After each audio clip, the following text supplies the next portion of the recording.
ஓம் சாந்தி. வாழ்க்கை என்ன செய்ய வேண்டும்? பாபா குழந்தைகள் நமக்கு வந்து ஞான மழையை, ஞானத்தினுடைய ஆஸ்திக்கு அதிகாரியாக்கிவிட்டார், உரிமையாளராக்கிவிட்டார். ஞான ரத்தினங்களை வழங்கியிருக்கின்றார்.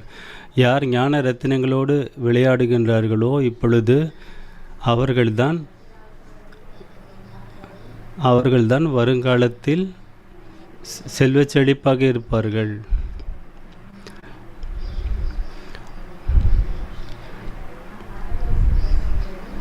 ஞான ரத்தினங்கள் மூலமாக அலங்கரிக்கப்பட்டு இருப்பவர்கள் சதா மற்றவர்களுக்கு ஞான ரத்தினங்களை வழங்கக்கூடியவர்கள், ஞான ரத்தினங்களோடு விளையாடக்கூடியவர்கள் எப்பொழுதும் சுப சிந்தனையாளர்களாக இருக்கிறார்கள். எப்பேற்பட்ட மாயையாக இருந்தாலும் சரி, சூழ்நிலையாக இருந்தாலும், தடைகளாக இருந்தாலும் சரி, அந்த நேரத்தில் ஞானத்தை பயன்படுத்தி, ஞானம் என்கின்ற அம்பை பயன்படுத்தி மாயையை வென்று, இயற்கையை வென்று வெற்றி மாலையில் வர முடியும். வெற்றி மாலையில் வருவதற்காக அனைத்திற்கும் மேலான அடித்தளம் சுப சிந்தனையாளராகுவதும் சுப சிந்தனை கொள்வதும் தான். உலகத்திற்கு நன்மை செய்யக்கூடியவர்களாக ஆக வேண்டும். யார் உலகத்திற்கு நன்மை செய்வார்களோ அவர்கள்தான் உலகின் எஜமானர்கள் ஆவார்கள். அதிகாரி அல்ல, அடிமை அல்ல, எஜமானர்கள். சங்கமயுகத்தில் பாபாவின் குழந்தையாக இருப்பவர்களே வருங்காலத்தில் உலகின் எஜமானர்களாகிறார்கள். இதை இரண்டையும் சங்கமயுகத்தில் அனுபவம் செய்து கொண்டு இருக்க வேண்டும். எல்லைக்கு அப்பாற்பட்ட தந்தை, எல்லையற்ற குழந்தைகள், எல்லையற்ற சிந்தனை, எல்லை கடந்த சங்கல்பங்கள் இருக்கும் பொழுது நம்மளுடைய சங்கல்பங்கள் வெற்றியாகும். நம்முடைய எண்ணங்களிலிருந்து வரதானங்கள் வெளிப்படும். வார்த்தைகளில் மற்றவர்களுக்கு நம் பார்வைப்படும் போது அது வரதானமாக வேலை செய்யும். நம் வாயிலிருந்து வருகின்ற வார்த்தைகள் வரதான வாக்கியமாக மாறும். இப்போ கேட்பவர்களுக்கு ஒரு சக்தியினுடைய அனுபவத்தை ஏற்படுத்தும். எனவே நான் முதலில் இந்த ஈஸ்வரி விஸ்வவித்யாலயத்திற்கு வந்தபோது முரளி கேட்டு வரல, கோர்ஸ் கேட்டு வரல. நான் சின்ன குழந்தையாக இருந்தேன்.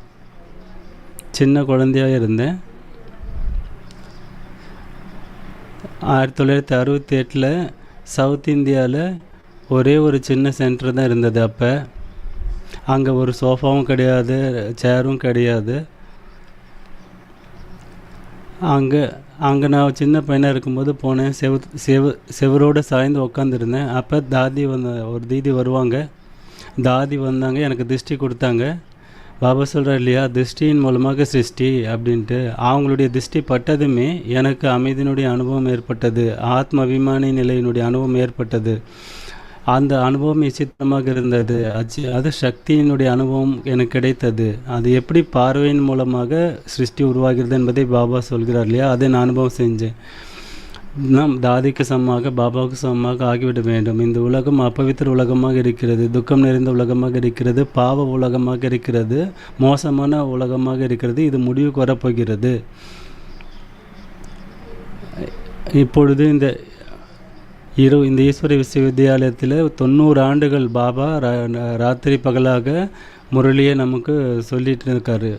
நமக்கு வரதானங்கள் கொடுத்துட்ருக்காரு, அனைத்து விதமான வசதிகளையும் செய்து கொடுத்துட்ருக்காரு. நமக்கு டெய்லியும் முரளி கேட்க வருகிறது.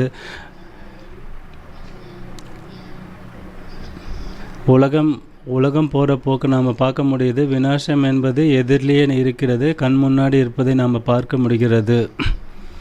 இந்த மகாபாரதத்தில் சொன்னபடி பரமாத்மனுடைய அவதாரம் இப்போ நடந்து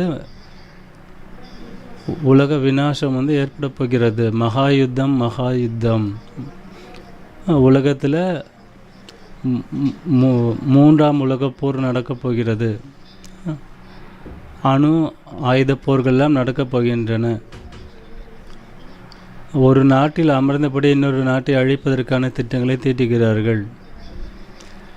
ஆனால் மேலோட்டமாக பார்க்க போனால் அவங்கெல்லாம் எதிரிகளை போல தோன்றினாலும் அவர்கள் நம் அனைவரையும் முக்தி தாமத்திற்கு அழைத்து செல்ல நிமித்தமானவர்கள். அதனால் பாபா சொல்கிறாரு, எல்லாமே நன்மைக்கு தான். யாராவது ஒருத்தரை அடிக்கிறாங்க, துக்கம் கொடுக்குறாங்க அப்படின்னா, கொல்றாங்க அப்படின்னா அவங்கள மோசமானவங்க அப்படின்னு சொல்கிறாங்க. ஆனால் முழு உலகத்தையும் அழிக்கக்கூடிய அந்த போர் அணு ஆயுதங்களை எல்லாம் செய்யக்கூடியவர்கள் உண்மையில் பார்க்க போனால் எல்லோருக்கும் முக்திக்கு வழிவகுக்கிறாங்க.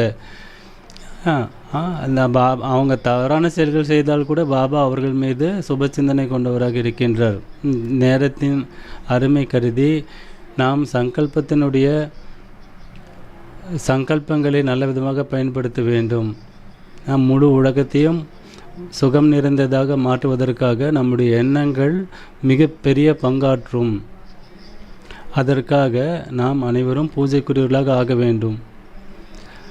பூஜைக்குரியவர்களாக சென்ற கல்பத்தில் அவங்களுடைய ஒரு நொடி தரிசனத்திற்காக இன்றைக்கு வரைக்கும் கோயிலில், அது திருப்பதியாக இருந்தாலும் சரி, எந்த கோயிலாக இருந்தாலும் சரி, அந்த சிலையை ஒரு நொடி தரிசிப்பதற்காக வரிசையில் க்யூவில் நின்றுட்டுருக்குறாங்க.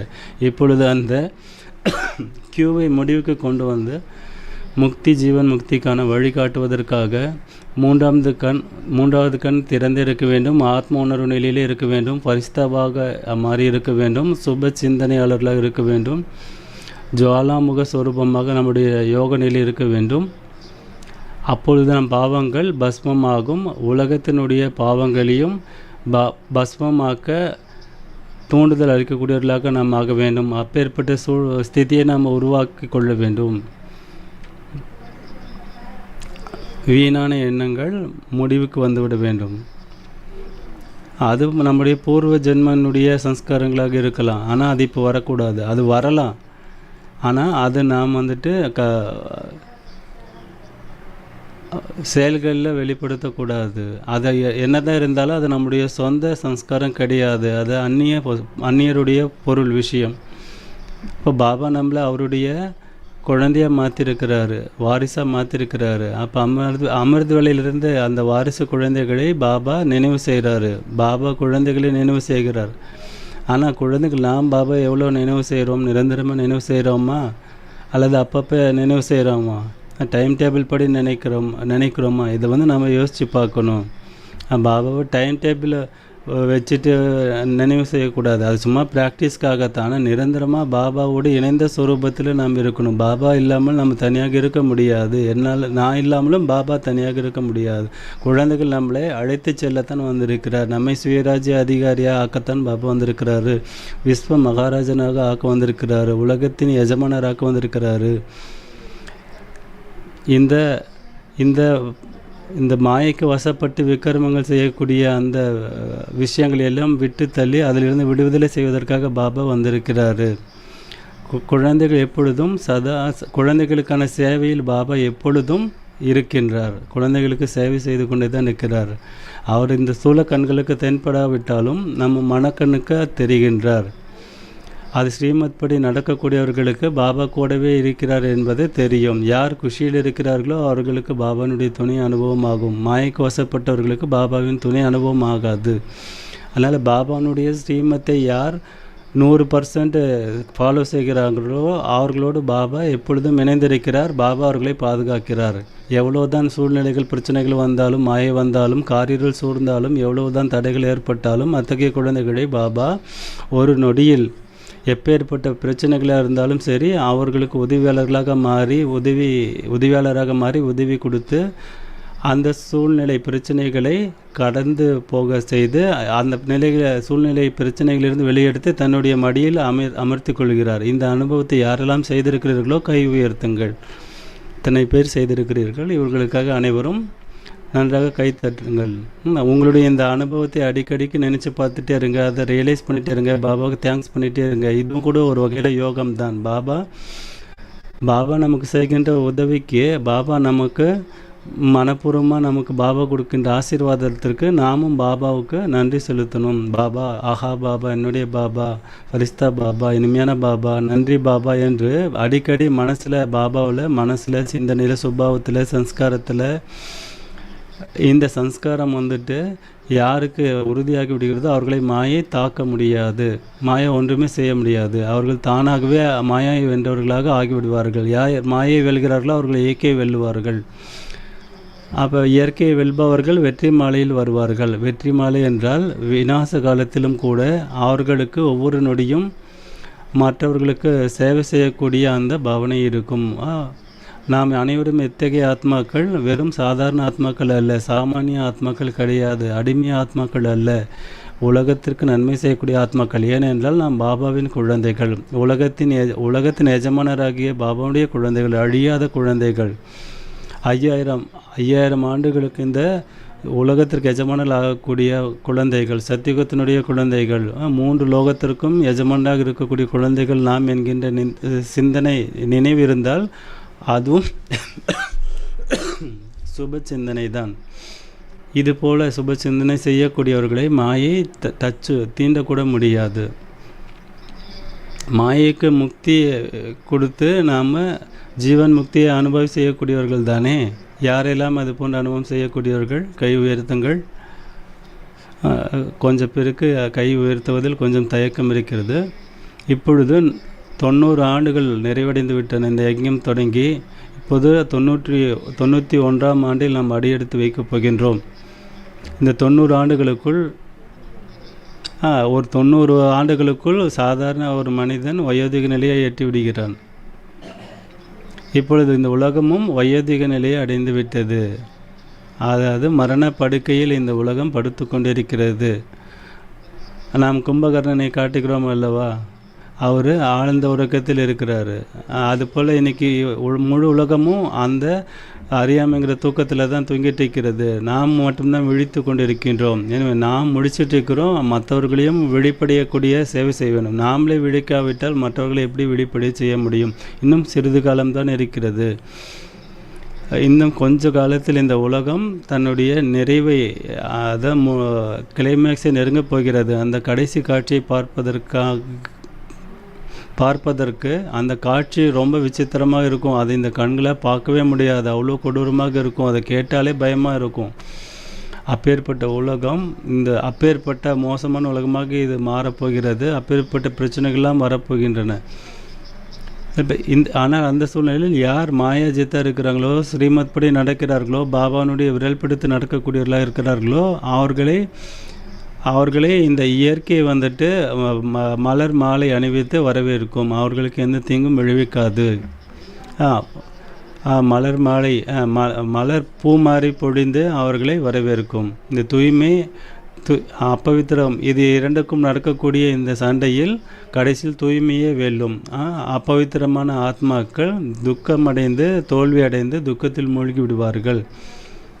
அப்பேற்பட்ட அது போன்ற சூழ்நிலைகள் நாளுக்கு நாள் அதிகரித்து கொண்டே இருக்கின்றன. இது போன்ற நேரத்தில் நம்மளுடைய தூய்மையினுடைய சக்தி, அமைதியினுடைய சக்தி, சுப சிந்தையினுடைய சக்தியும் நாம் அதிகரித்து கொள்ள வேண்டும்.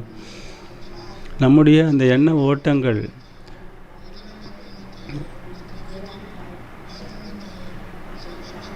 நமக்கு சேவைக்கான திட்டங்கள் இருக்க வேண்டும். சேவை இல்லாமல் நாம் இருக்க முடியாது. ஆனால் சேவையில் கூட இப்பொழுது அந்த சேவைக்கான சட்ட திட்டங்கள் மாறிவிட்டன. சங்கல்பத்தின் மூலமாக வெற்றி, வாணியின் மூலமாக வரதானம், சம்ஸ்காரத்தின் மூலமாக உலகத்தை உருவாக்குவதற்காக லைட் அண்ட் மைட் ஹவுஸாக மாறி நடமாடும் லைட் ஹவுஸ் மைட் ஹவுஸாக மாற வேண்டும். அப்பொழுது தான் ஒவ்வொரு நொடியும், ஒவ்வொரு கணமும், ஒவ்வொரு சூழ்நிலையிலும், பிரச்சனையிலும், ஒவ்வொரு நிலையிலும் நாம் சேவாதாரிகளாக ஆக முடியும். சேவாதாரி என்பது ஒரு சில நேரத்திற்காக அல்ல, 1 மணி நேரம், 1 நாள், 1 மாதத்திற்காக அல்ல. நம்முடைய வாழ்க்கை முழுக்கவே சேவைக்கானது தான். நம் அனைவரையும் தேவதைகளாக ஆக்குவதற்காக பாபா டிவைனாக ஆக்கியிருக்கின்றார். யார் டிவைனாக இருக்கிறாரோ அவரே தேவதையாக ஆக்குவார்கள். அப்பேற்பட்ட தெய்வீக சக்திகளை பாபா நமக்கு அளித்திருக்கின்றார். அந்த தெய்வீக சக்திகளை பயன்படுத்துங்கள். அப்போ உலகத்தினுடைய சக்தியும் சரி, மாயினுடைய சக்தியும் சரி, பணம், மற்ற சாதனங்களுக்கு பின்னால் உங்களுடைய அந்த டிவைன் பவரை வீணடிக்காதீர்கள். நேரம் மிகவும் விலை மதிப்பு மிக்கது, ரொம்ப விலை மதிப்பற்றது. சமயம் நமக்கு கிடைத்திருக்கக்கூடிய வரம். நாம் சாதனை செய்வதற்காக இந்த நேரம் நமக்கு வழங்கப்பட்டிருக்கிறது. இத்தகைய நேரத்தை நாம் வீணாக கழித்து விட்டோம் என்றால் நம்முடைய வாழ்க்கையை வீணாகிவிடும். அதற்காக நான் இதுதான் சொல்ல விரும்புகின்றேன். மகாராஷ்டிரத்தை சார்ந்த மகான் ஆத்மாக்கள் நீங்கள் அனைவரும் மகான்களாக ஆக வேண்டும். உலகத்திற்கு நன்மை செய்யக்கூடியவர்களாக ஆக வேண்டும். நல்லா ஜோராக கை தட்டுங்க. மகாராஷ்டிரக்காரர்கள், நீங்கள் முழு உலகத்திற்கு நன்மை செய்பவர்களாக ஆக வேண்டும். எல்லாத்தையும் விட மிகப்பெரிய குரூப்பு மகாராஷ்டிரானுடைய குரூப்பு தான். ஈஸ்டர்ன் ஜோன் அதுக்கு அடுத்த நிலையில் இருக்கிறது. ஆனால் வெறும் குரூப்பினுடைய அடிப்படையில் மட்டுமல்ல, சேவையினுடைய அடிப்படையிலையும் நீங்கள் ரொம்ப பெரிய குரூப் தான்.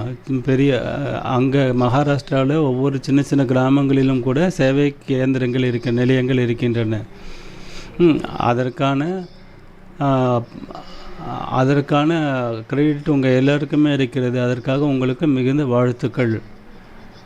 மகாராஷ்டிரா மக்கள் சின்ன சின்ன இடங்களில் கூட நிறைய இடங்களில் சென்டர் வந்துட்டு வச்சுருக்கிறீங்க. பாம்பேயில் இருக்குது, அது வேறு விஷயம். ஆனால் எல்லாத்தையும் விட அதிகமாக இந்த பூமியில் சிவபாபா அவதாரம் செய்த பிறகு, பிரம்மா பாபானுடைய தன்னுடைய ரதமாக மாற்றிய பிறகு பாபா எங்கேயாவது பயணம் பண்ணியிருக்கிறா அப்படின்னா அது பாம்பே தான். அதிகபட்சம் பாபா பாம்பேவுக்கு தான் அதிக முறை பயணம் செய்திருக்கிறார். டெல்லிக்கு போயிருக்கிறார், பெங்களூர், சென்னை, கல்கட்டா. லௌகிகத்தில் பாபா கல்கத்தாவில் இருந்தார். ஆனால் அலௌகிகத்தில் பாபா பாம்பேயில் அதிக முறை வந்திருக்கிறாரு, யூபிக்கு வந்திருக்கிறாரு. அதனால் பாம்பேக்காரர்கள் நீங்கள் கோடான கோடி மடங்கு பாக்கியசாலி மக்கள். நீங்கள் மிகவும் பெருமைப்பட வேண்டிய விஷயம். ஏன்னா பிரம்மா பாபா நீண்ட காலங்களே அந்த பாம்பேயில் கழித்தார். எனவே நாமும் பாபாவுக்கு சமமாக ஆக வேண்டும் அல்லவா? அந்த குறிக்கோள் வைத்தால் அது நடந்தேறிவிடும். இப்பொழுது பாபா இன்னும் வெளிப்படவில்லை. அந்த பாபாவை வெளிப்படுத்தக்கூடிய காரியத்தை பாம்பேக்காரங்க செய்யணும். இது வரைக்கும் டெல்லிக்காரங்க செஞ்சிட்ருக்குறாங்க. ஆனால் நீங்கள் டெல்லியை கூட நீங்கள் ஓவர்டேக் பண்ணி போகணும். நீங்கள் மகாராஷ்டிரா சகோதரர்கள் எல்லோரும் சேர்ந்து சுப சிந்தனையினுடைய சுனாமியை நீங்கள் ஏற்படுத்த வேண்டும். சுப சிந்தனை என்றால் என்ன? சுப சிந்தனையினுடைய விளைவு என்னவாக இருக்கும்? சுப சிந்தனை வைத்து நாம் உலகத்தை எப்படி மாற்றி அமைக்க முடியும் என்ற உதாரணத்தை பாம்பேக்காரங்க, மகாராஷ்டிராக்காரங்க, ஆந்திராக்காரங்க நீங்கள் அனைவரும் இணைந்து செய்ய வேண்டும். ஆந்திராவும் மகாராஷ்டிராவும் இணைந்திருக்கிறது. எனவே ஆந்திர மக்களும் கூட நல்ல சுப சிந்தனைக்கான காரியங்களே செய்திருக்கிறீர்கள். இன்னும் எஞ்சி இருக்கக்கூடிய காரியங்களே ஆந்திர பிரதேசத்தை சார்ந்தவர்கள் முழு உலகத்தினுடைய அறியாமை இருளையும் விளக்குவதற்காக புதிய திட்டங்களை உருவாக்க வேண்டும், சேவையை செய்ய வேண்டும். நான் பார்க்குறேன், அமெரிக்காவானாலும் சரி, ஐரோப்பாவானாலும் சரி, அங்கே ஆந்திராக்காரங்க அதிக பேர் இருக்கிறாங்க. ஆந்திர மக்களுக்கு இயல்பாகவே தான தர்மம் செய்யக்கூடிய அந்த நேச்சர் இருக்கிறது. எனவே நீங்கள் ஒரு நல்ல திட்டத்தை உருவாக்கி இந்த முழு உலகத்திற்கு சீக்கிரமாக ஜீவன் முக்தியை கொடுப்பதற்கான காரியத்தில் சகயோகியாக ஆக வேண்டும், சித்தீஸ்வரமாக ஆக வேண்டும், புகழ் மிக்கவர்களாக ஆக வேண்டும். பாபானுடைய புகழை இந்த உலகத்தில் பரப்புவதற்கு நிமித்தமாக வேண்டும். அதனால் ஆந்திர பிரதேசத்தை சார்ந்த ஆத்மாக்களுக்கு நான் இந்த ஒரு சுப சிந்தனை வாழ்த்துக்களையே வழங்குகின்றேன். டெல்லி மற்றும் பல தரப்பட்ட இடங்களில் இருந்தும் இந்த குரூப்பில் வந்திருக்கிறீர்கள். இந்த குரூப் என்பது சும்மா வெறுமனே சேவைக்காக, ஜோனுக்காக இந்த குரூப்பு வந்துட்டு பிரிக்கப்பட்டிருக்கிறது. ஆனாலும் நாம் அனைவரும் ஒன்றாக இணைந்து 2026 ஒரு சேவையில் மிகப்பெரிய புரட்சியை ஏற்படுத்த வேண்டும். என்னுடைய பாபா வந்து விட்டார். நமக்கு ரிட்டர்ன் ஜெயனே பாபா தயார்படுத்தி கொண்டிருக்கின்றார். நம் அனைவருக்கும் ஜீவன் முக்தியினுடைய காட்சியை காட்டி கொண்டிருக்கின்றார். விநாசம் எதில் நின்று கொண்டிருக்கிறது. எனவே எல்லாமே சுவாக ஆகப் போகிறது. எனவே இருக்கிற அனைத்தையுமே சஃபல் செய்துவிடுங்கள், வெற்றிகரமாக பயன்படுத்தி விடுங்கள், சம்பூர்ணமாகுங்கள், வெற்றி சுரூபமாக மாறுங்கள், அந்த அனுபவத்தை செய்யுங்கள். இந்த சிந்தனையோடு, இந்த சம்ஸ்காரத்தோடு நாம் நம்மளுடைய ரிட்டர்ன் ஜேர்னியை மேற்கொள்ள வேண்டியிருக்கும். அதற்காக